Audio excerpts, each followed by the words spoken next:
This is Eric Orff, wildlife biologist Eric Orff from the Hampshire Fish and Wildlife. This is July 23rd, 2019. Well, today I'm going to talk about my experience with teachers. You know, growing up I had some awesome teachers. Mrs. Gardner in the first grade when I went to first grade, and second grade in a two-room schoolhouse in Easton, Maine. And great teacher that in the summertime she actually worked at the bank, and I would go around and find bottles, and you could turn them in for 2 cents, and I'd take my 2 cents into Mrs. Gardner at the bank where she worked, and I was collecting steel pennies that were made during World War II. So she would save the steel pennies aside, and when I had found some bottles I could go in and trade some pennies in for steel pennies. So Mrs. Gardner was near and dear to my heart. Mrs. Paniton, 7th and 8th grade, when we had moved to Londonderry, New Hampshire, and was the science teacher there. Enjoyed her a lot. So, you know, I've had some great experience with many of my teachers.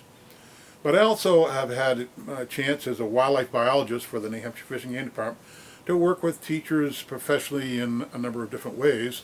And one of those was the science teachers would meet annually, and for a number of years they met up at the Fish and Game Department's facilities up at the Berlin Hatchery in Berlin. And I'd be tagging bears up that way in the 80s, and the teachers, you know, almost every year I had to go give a lecture to the science teachers about black bears in New Hampshire and our expanding population. So this one year, you know, I wrapped up my talk maybe 8 or 9 at night, because usually in the evening they wanted me to give a talk about black bears.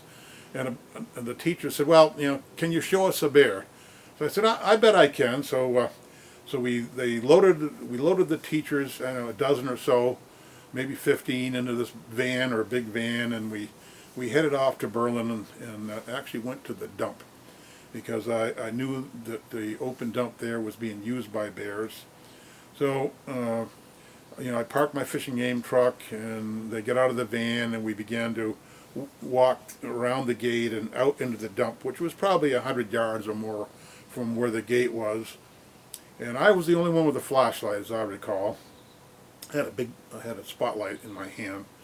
So we trudged out to the kind of the middle of the dump, and we could hear clanking around us, which I knew were bears, and I was going to, you know, throw the light on them and show them. Well, we got out there, and I, you know, had my light, and I turned around, and there was a female with a couple of cubs. Well, you know, I'm an opportunist too, and I was tagging bears at the time. I said, well, I'm thinking to myself, I bet I could tag those 2 cubs. So I charged the female with the 2 cubs, hoping that they would run up a tree. So I had to run maybe 40 or 50 yards at the bears and try to drive the cubs up a tree. I had the tagging equipment right in my truck, so I could have tagged at least the cubs, and was unsuccessful in driving them up a tree.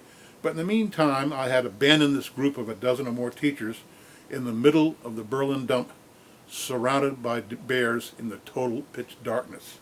Well, I can tell you, when I got back to the teachers and I happened to look at the faces of some of them, and their eyes were quite big. They were big as saucers. They were quite, I'm not going to say they were terrified, but they were definitely scared. And so that was one of the nights that I put the fear of bears into a whole group of teachers at the Berlin dump.